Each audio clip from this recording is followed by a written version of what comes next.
Hello, it's me, Nia with Exquisite Floral Design and Events, and welcome back to my channel. Today it's a vlog on a day in a life. I'm not going to be talking because I forgot to keep popping in and letting you guys know what was going on, but I had such a crazy weekend.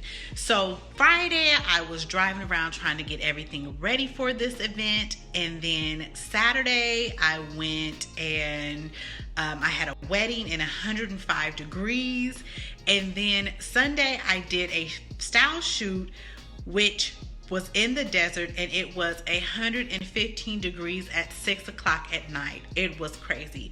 So stay tuned and watch what happens.